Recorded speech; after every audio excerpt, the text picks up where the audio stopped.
नमस्कार, देश न्यूज में आपका स्वागत है और मैं हूं आपके साथ स्नेहा और आप देख रहे हैं हमारा खास कार्यक्रम ब्लैक बॉक्स। आज ब्लैक बॉक्स में हम बात करने जा रहे हैं धर्म परिवर्तन की। आपने देखा होगा अक्सर धर्म परिवर्तन के मामले बहुत ज्यादा तादाद में बढ़ते हुए दिख रहे हैं। एक धर्म परिवर्तन होता है जो अपने अनुसार होता है, यानी कि अगर कोई भी व्यक्ति खुद से अपनी मर्जी से धर्म परिवर्तित करना चाहता है, और दूसरा होता है फोर्सेबल, यानी कि जबरदस्ती किसी का अगर धर्म परिवर्तन कराया जाता है तो वो वैध नहीं माना जाता है।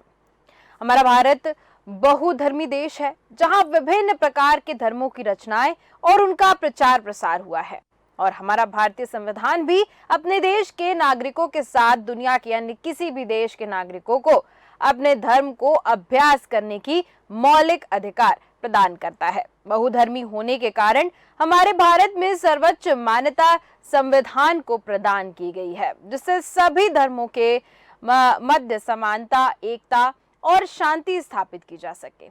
लेकिन भारत की इसी बहुधार्मिक अनुकंपा की दृष्टि भारत में धर्म परिवर्तन का मूल कारण बनकर इसे समाज में गलत तरीके से प्रेरित कर रही है। गैर कानूनी तरीके से धर्मांतरण की संख्या भारतीय समाज में एक गंभीर समस्या और चुनौती बन चुकी है। भारत में हिंदू धर्म सबसे ज्यादा धर्मांतरण करने वाला धर्म है, जो कि धर्म परिवर्तन के मामले का सबसे अधिक शिकार बनता है, क्योंकि भारत में सर्वाधिक संख्या हिंदू धर्म की है। इस्लाम में नए धर्मांतरित लोगों में 77% हिंदू और 63 महिलाएं थीं। यानी कि आप देख सकते हैं कि महिलाओं को बरगलाकर और हिंदू धर्म की महिलाओं को बरगलाकर धर्म परिवर्तन के मामले आपको अक्सर देखने को मिलते होंगे। या फिर हम बात करें अगर जातियों की, तो हिंदू धर्म में भी कई जाति हैं, और जो निचली जाति के लोग हैं उनका भी आप धर्म परिवर्तन ज्यादा देखे होंगे। और इसी पर आज हम चर्चा करेंगे, और चर्चा में मेरे साथ राजनीतिक विश्लेषक जुड़ चुके हैं, जो प्रकाश सक्सेना जी। प्रकाश सक्सेना जी, बहुत बहुत स्वागत है आपका देश न्यूज पर। जी नमस्कार जी। प्रकाश सक्सेना जी, जैसे कि धर्म परिवर्तन की हम बात कर रहे हैं, धर्मांतरण की हम बात कर रहे हैं, तो आपने देखा होगा धर्मांतरण हो रहे हैं, अभी भी हो रहे हैं, लेकिन गोपनीय तरीके से, गुप्त तरीके से धर्मांतरण कर लिया जाता है। क्या मुख्य वजह हो सकती है धर्म परिवर्तन की?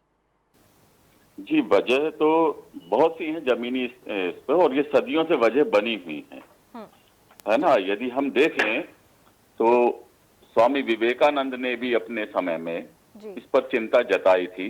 धर्म परिवर्तन ही नहीं, जो दारिद्र्य हमारे समाज में रहा है, असम्मान रहा है, जातिगत भेदभाव रहे हैं, उसके कारण पहले भी काफी बड़ी संख्या में धर्म परिवर्तन हुए हैं। मुख्य वजह यह है कि जो धर्म है, पहली चीज तो यह है कि वो क्या है ये लोगों को नहीं मालूम। जब किसी भय या लालच में धर्म परिवर्तन होता है तो वो तो अपराध बन जाता है, कानूनन भी और सामाजिक रूप से भी।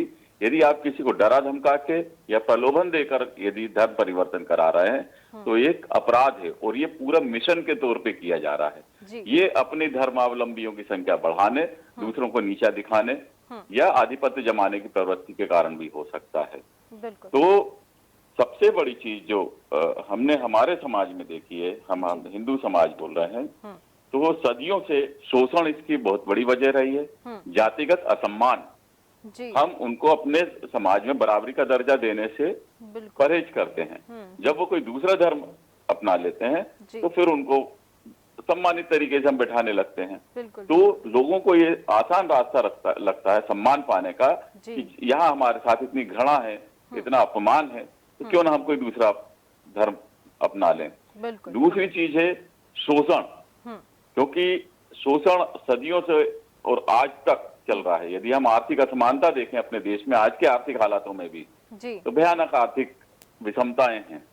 तो लोग अपनी आवश्यक चीजों तक के लिए परेशान हैं, मोहताज हैं उनको पूरा करने के लिए। तो क्योंकि अन्य धर्मावलंबी, उसमें पहले विदेशी धन का भी आरोप लगता था कि उन्हें सहायता मिलती है, वो लोग सेवा के नाम से, आर्थिक सहायता के नाम से उन्हें लालच देकर उनकी इस कमजोरी का फायदा उठाकर अपने धर्म में उनको शामिल कराते रहे हैं। तो मेरा जो व्यक्तिगत मानना है, और जो मैंने जमीनी स्तर पे इस पे काफी अध्ययन भी किया है, कि जातिगत असम्मान और आर्थिक स्थितियां खराब होना, आर्थिक शोषण, ये दो मुख्य वजह हैं जिसके कारण हमारे जो है हिंदू धर्म में विशेषकर लोग धर्म पर परिवर्तन के लिए बाध्य हो जाते हैं। बिल्कुल बिल्कुल, आपने सही कहा प्रकाश सक्सेना जी।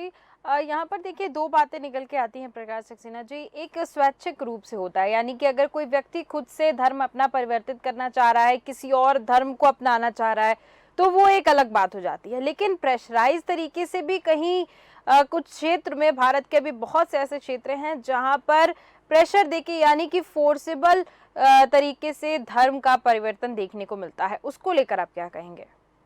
ये बहुत पहले से चल रहा है ये जी, मतलब फोर्सेबल है। बहुत से उदाहरण हम देख चुके हैं। हाँ, दबाव बना के, दबाव दोनों तरह का होता है, एक तो डरा धमका के भी होता है और एक प्रलोभन दे के भी। जी, हाँ, नौकरी देने का लालच। अभी वो देख रहा था मैं, एक अभी ये same Higgin bottom university of agriculture technology and sciences के कुलपति जो है राजेंद्र बिहारी लाल जी, हाँ, सुप्रीम कोर्ट ने अभी उनको आत्मसमर्पण करने का आदेश दिया है जी, 20 दिसंबर तक कर दिया था। तो उसमें भी ऐसे ही था, एक यूपी का मामला पड़ रहा था, हमीरपुर की कोर्ट का। हाँ। तो वहां भी एक जो महिला है उसने यही लगाया था कि उसको जब नौकरी से निकाला गया तो फिर उसने आरोप लगाए। तो माननीय उच्च न्यायालय ने भी इसको एक अपराध बताया कि कोई भी भगवान या सच्चा चर्च या मंदिर इस प्रकार के कदाचार को मंजूरी नहीं देता।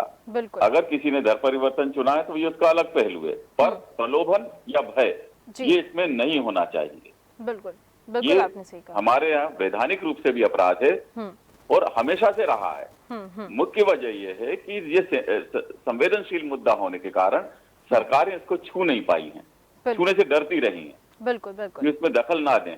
इसपे फोर्सेबल जो है धर्म परिवर्तन, ये अपराध था है, इसको इम्प्लीमेंट करने की जरूरत है, इनके खिलाफ सख्त कदम उठाने की। बिल्कुल बिल्कुल, आपने सही कहा, सख्त कदम उठाने की जरूरत है। लेकिन बात सिर्फ इतनी सी है यहाँ पर कि ये धर्म परिवर्तन के जितने भी मामले सामने आते हैं ये बाद में उजागर होते हैं, जब सारी घटनाएं घट जाती हैं उसके बाद मामले उजागर होना चालू होते हैं। हमने अभी कुछ दिन पहले ही देखा था प्रकाश सक्सेना जी, बहुत सी ऐसी खबरें आती रहती हैं, और अभी कुछ दिन पहले ये खबर सामने आई थी जहां पर एक महिला को या मैं लड़की कहूंगी, एक लड़की को बरगला कर, फुसला कर, बताकर कि मैं हिंदू धर्म का ही हूँ, और इस लड़की के साथ अवैध संबंध बनाकर और उसका अब शादी हो गई तो फिर धर्म परिवर्तन तो ऑटोमेटिक हो जाएगा।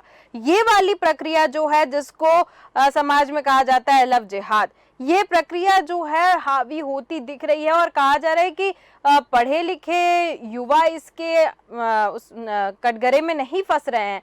लेकिन जो खबरें सामने आ रही हैं उसमें तो पढ़े लिखे युवा भी इन्वॉल्व दिख रहे हैं प्रकाश जी। जी, अब जो को एजुकेशन और ये चीजें, जैसे जैसे हमारा समाज आधुनिक हो गया है, तो अब ये भेदभाव जो लड़के लड़कियों के बीच का रहा वो कम होता जा रहा। मतलब लोग आपस में काफी जुड़े हैं और ये अच्छी चीज भी है। लेकिन कुछ इंटेंशनली गलत काम करने वाले लोग होते हैं, ये सब नहीं होते हैं। ये एक मिशन होता है ना, मिशन लेकर चलने वाले लोग जो धार्मिक एजेंडा लेकर चलते हैं, ऐसे लोगों द्वारा किया जाता है छद्म नामों से। और क्योंकि कोमल उम्र होती है, नई उम्र होती है, भटकाव ज्यादा होता है इस उम्र में, उसका फायदा उठाने की कोशिश की जाती है। और स्पेशली लड़कियों को, क्योंकि जो है ना हमारे यहाँ स्त्री आज भी मान है, हमारे यहाँ बेटियां, बहु बेटियां, ये हमारे कुल का मान मानी जाती है। बिल्कुल। तो वो उस कमजोर चीज पे एक हमारे अहंकार को, हमारे जो स्वाभिमान को कुचलने की, नीचे दिखाने के लिए ये एक मिशन के रूप में किए जाते रहे हैं। ये कोई माने ना माने, सच्चाई है इसमें, पर ये सब लोग शामिल नहीं है। ये एजेंडाधारी कुछ लोग होते हैं, वो इस तरह के अभियानों में लगे होते हैं। और उसके बाद जो लड़कियां इसमें फंस जाती हैं, सवाल देखो, एक तो पहला इसमें अपराध क्या कि आप इंटेंशनली गलत कर रहे हैं, आपकी मंशा गलत है। आपकी मंशा उस लड़की को झूठ बोल के, गलत इंफॉर्मेशन दे के फंसाना होती है। जी, हाँ। फिर दूसरी बात क्या होता है कि ऐसी लड़कियों का, जब आप यदि पुराने रिकॉर्ड उठा के देखेंगे, इनका भविष्य बर्बाद कर दिया जाता है। इनका जो एक स्टेटस मिलना चाहिए। देखिए, अंतर संप्रदाय जो विवाह होते हैं वो कोई अपराध नहीं है, पर क्या आप विवाह के बाद उस महिला को, उस लड़की को उतना सम्मान के साथ रख पाते हैं? बिल्कुल। उसको समाज में वो उचित सम्मान मिलता है? बिल्कुल बिल्कुल। ये एक समस्या है। आपका इंटेंशन उनका भविष्य बर्बाद करना होता है। जब ये भविष्य बर्बाद करना होता है तो ये घोर अपराध बन जाता है। और ऐसे मामले इंटेंशनली किए जाते हैं, ये मंशा खराब होती है। तो इस पे तो घोर मतलब इसको अपराध मानते, इन पे सजा कड़ी होना चाहिए जी बिल्कुल। क्योंकि आप एक कोमल भावना वाले कम उम्र की बच्चियों को बरगलाकर उनका भविष्य बर्बाद कर रहे हैं। बिल्कुल बिल्कुल, आपने सही कहा प्रकाश जी। यहाँ पर जैसे हम धर्म परिवर्तन की बात कर रहे हैं तो आपने अक्सर देखा होगा कि जैसे भारत अब हिंदू ज़्यादा हैं भारत में और हिंदुत्व भी ज़्यादा है, यानी कि हिंदू धर्म को प्रायोरिटी मिलती है, प्राथमिकता मिलती हुई नज़र आती है। लेकिन और भी धर्म, यहाँ पर भारत का संविधान सभी धर्मों को इक्वल मानता है। लेकिन आपने देखा होगा सिर्फ और सिर्फ अगर धर्म परिवर्तन के मामले ज्यादा जो आते हैं वो हिंदू ही कन्वर्ट होते दिखते हैं।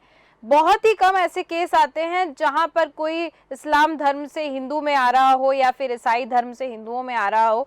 यहाँ पर ज्यादा मामले देखने को मिलते हैं हिंदुओं से, या तो ईसाई धर्म में या तो इस्लामिक धर्म में कोई भी महिला, लड़की या कोई भी व्यक्ति कन्वर्ट होता दिखता है। ऐसा क्यों? इसके लिए हमें हमारे धर्मों की प्रकृति को समझना होगा। जो हमारा हिंदू धर्म है एक्चुअल में ये धर्म के रूप में कभी रहा ही नहीं, ये प्रकृति है ना। यदि आप विवेकानंद जी को पढ़ें, उन्होंने भी एक और उस पे मैंने भी कुछ आर्टिकल लिखे हैं। ये टोटली विज्ञान पे आधारित है धर्म जो है। ये प्रकृति जो सदियों से चला आ रहा है, इसको कहीं डिफाइन नहीं किया गया कि हम इस धर्म के हैं। जैसे जीवन शुरू होता है, हमारे जो अवतार देखेंगे विष्णु जी के कि वो मत्स्य अवतार से कच्छप अवतार, मतलब जल से जमीन पर, फिर इस तरह से अवतारों की जो श्रृंखला है आप देखें कि ये मानव विकास की श्रृंखला है ना। ये पूरा एक हमारे ह्यूमन की ग्रोथ को सिंबलाइज करता है। आप यदि दुर्गा सप्तशती पढ़ेंगे तो हमारी जो देवी है वो प्रकृति है ना। तो ये पूरा विज्ञान से जुड़ा हुआ हमारा धर्म है, इसलिए लोकतांत्रिक धर्म है। यहाँ हम साइंटिफिक तरीके से सोचते हैं, हम किसी दूसरे धर्म से परहेज नहीं करते उनसे चर्चा, उनकी चीजों को पढ़ने में। पर अन्य धर्मों में उसको मना किया गया। ऐसा नहीं है, कई लोग विद्वान पढ़ते हैं दूसरे धर्मों को भी, पर कट्टरवाद ज्यादा है। तो हम ज्यादा लिबरल हैं, हम सबसे मिलते जुलते हैं और सबके विचारों का स्वागत करते हैं, उसको समझने की कोशिश करते हैं। और दूसरी चीज, आबादी में हम सबसे ज्यादा थे, तो ये एक वजह है कि हम सबसे आसानी से जाते हैं, सबको समझने आसानी से लगते हैं। पर वो लोग इस धर्म को समझने में परहेज करते हैं। और जो अहम चीज जो है, जिस पे सबसे ज्यादा ध्यान देने की जरूरत है, जिसकी मेरे को सरकार और राजनीतिक दलों से भी शिकायत रहती है, कि हमारे यहाँ धर्म परिवर्तन का मूल वजह गरीबी है, दरिद्रता है, अन्याय है। एक बहुत बड़े वर्ग पे अन्याय होता है, उनके कोई आवाज सुनने वाला नहीं होता है, उनको न्याय पाने का अधिकार नहीं है आज तक, मतलब संवैधानिक रूप से दिया हुआ है, पर इतना महंगा हो गया न्याय कि वो न्याय के लिए जा नहीं सकते। तो इसलिए वो शोषित कुचला हुआ वर्ग होता है। तो हमें यदि अब इन चीजों से बचना है तो जो धर्म के ठेकेदार बने हुए हैं उनको पहली कोशिश करना चाहिए कि हमारे समाज में व्याप्त गरीबी, दारिद्रता के खिलाफ युद्ध लड़ें, उनको गरीबी से बाहर निकालें। वो धन के लालच में क्यों जाए किसी दूसरे धर्म में। हम उनको प्रॉपर सम्मान दें, उनको समाज में सम्मान दें, ताकि वो सम्मान की भूख में दूसरे धर्म की ओर आकर्षित ना हो। पहले हमें हमारे धर्म में कमी को देखना पड़ेगा, उसको तलाशना पड़ेगा और उस पे काम करने की बहुत जरूरत है। जो हमारे इतने संगठन जमीन पे काम कर रहे हैं, ये उनकी कमी है, वो इसको मुद्दा बना के भुनाने की कोशिश में लगे होते हैं।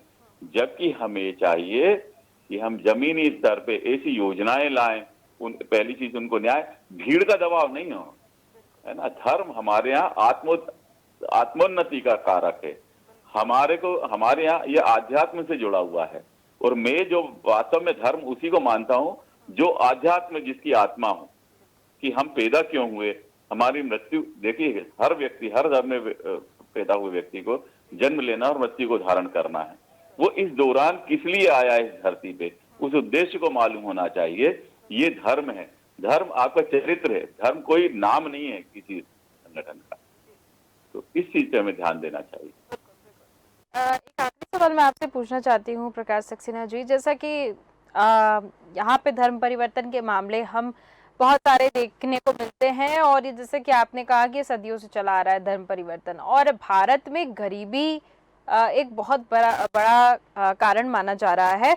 साथ ही साथ जो समानता का भाव नहीं देखने को मिलता है भारत में, अलग अलग जातियों की हम बात करें, जब समानता नहीं मिलती है तो धर्म परिवर्तन के मामले जरूर देखने को मिलते हैं। क्या आपको लगता है कि जो धर्म हैं उनके बारे में भी शिक्षा देनी चाहिए बच्चों को शुरुआती दौर से? जैसे बच्चे स्कूल जाते हैं तो उनको अपने धर्म के बारे में शुरू से कुछ ना कुछ तो इस सिलेबस में ऐड करना चाहिए, ताकि वो अपने धर्म के प्रति, जो भी उनका धर्म है, जिस भी वो धर्म के हैं, वो अपने धर्म को चुने और उसके बारे में जानने की कोशिश करें, ताकि ये मामले जो हैं वो कम होते नजर आए। देखिए क्या है, जब से धर्म को राजनीतिक मुद्दा बन गया, तब से ये समस्याएं और ज्यादा बनती आ रही हैं। हम लोग छोटे थे, हमारे पाठ्यक्रमों में होता था जी, जो भक्ति काल में मीराबाई, सूरदास, कबीर, रस खान, इन सबको हमने पढ़ा है ना। रामचरितमानस की चौपाइयां उस जमाने में भी थी और अभी भी मैंने देखा है, जो हिंदी में नाथ शंभु धनु भंज निहारा होई को एक दास तुम्हारा, जो परशुराम लक्ष्मण संवाद है, वो आज भी आपको मिल जाएगा पाठ्यक्रम में। पाठ्यक्रम में होना और धर्म को समझना अलग चीज है। हम लोग जब छोटे थे तो रामचरितमानस हमारे घर का एक अनिवार्य अंग हुआ करती थी, जो पूरे परिवार को, पूरे समाज को संस्कारित करती थी। राम एक चरित्र है, हमें ये समझना पड़ेगा, राम एक मुद्दा नहीं है। बिल्कुल, राम एक समाज का चरित्र निर्माण करते थे। बिल्कुल बिल्कुल, कि माता पिता का क्या कर्तव्य है। एक्चुअल में धर्म क्या कर्तव्यों से जुड़ा हुआ था, कि माता पिता का धर्म क्या है, पुत्र का धर्म क्या है ना, पत्नी का धर्म क्या है। रामचरितमानस में असल धर्म उसमें दिखाया गया। बिल्कुल बिल्कुल, जिसे हमारे हम जिसे धर्म कहते हैं, उसमें जो धर्म है वो चरित्र पे आधारित था। धर्म कोई अलग से नाम नहीं था। तो वो हमें संस्कारित करते थे। अब मुझे देखने में आता है आज के बच्चों को रामचरितमानस, इन सब के बारे में, उन चरित्रों के बारे में बहुत ज्यादा जानकारी नहीं है जी। वो अब उनको बचपन से ऐसी एजुकेशन में ला दिया गया है, 3 साल की उम्र का बच्चा नर्सरी में भेजा जाने लगा है और वो अलग वो शिक्षा पाता है। उसको ये जो संस्कार, जो हमारे जो धर्म ग्रंथ संस्कार देते हैं, उनसे वंचित रखा जा रहा है। और वो इतने व्यस्त हो जाते हैं पढ़ाई में कि वो ये वाली पढ़ाई से वंचित है। ये रामचरितमानस में है कि प्रातः काल उठ के रघुनाथा, मात पिता गुरु नावही माथा, है ना। तो प्रातः काल रघुनाथ श्री राम उठ के माता पिता और गुरु के चरण छूते थे। तो संस्कारों का निर्माण रामचरितमानस करती थी, जो आजकल आप सर्वे करेंगी तो मेरा दावा है कि बहुत से घरों में भी नहीं मिलेंगी। बिल्कुल बिल्कुल, आप सही कह रहे हैं। बिल्कुल बिल्कुल, आपने सही कहा प्रकाश सक्सेना जी कि धर्म परिवर्तन हो रहा है तो कहीं ना कहीं हमारे समाज में और सभी धर्मों में, जो धर्म को, जिस भी धर्म को जो भी अपना रहा है, उसमें कुछ ना कुछ कमी जरूर है, इसलिए ऐसे मामले बढ़ते दिख रहे हैं। बहुत बहुत धन्यवाद प्रकाश सक्सेना जी हमारे साथ जुड़ने के लिए और तमाम जानकारियां देने के लिए। तो हम यहाँ पर धर्म परिवर्तन की बात कर रहे थे। भारत बहुधर्मी देश है, जहां बहुत से प्रकार के धर्मों की रचनाएं और उनका प्रचार प्रसार हुआ है, और हमारा भारतीय संविधान भी अपने देश के नागरिकों के साथ दुनिया के अन्य किसी भी देश के नागरिक को अपने धर्म को अभ्यास करने की मौलिक अधिकार प्रदान करता है। लेकिन जब मामले धर्म परिवर्तन के बढ़ते दिखते हैं तो कहीं ना कहीं ये समाज की कुरीतियों में बदलता हुआ नजर आता है। अब कुरीतियां इसको इसलिए कह रहे हैं क्योंकि जब किसी भी धर्म के व्यक्ति को धर्म परिवर्तन करना पड़ता है कुछ न कुछ कमी की वजह से, जैसे हमने अभी देखा गरीबी की वजह से, या फिर अपने धर्म के बारे में अगर किसी को पता ही नहीं होगा तो उसका धर्म परिवर्तन करना बहुत आसान हो जाता है।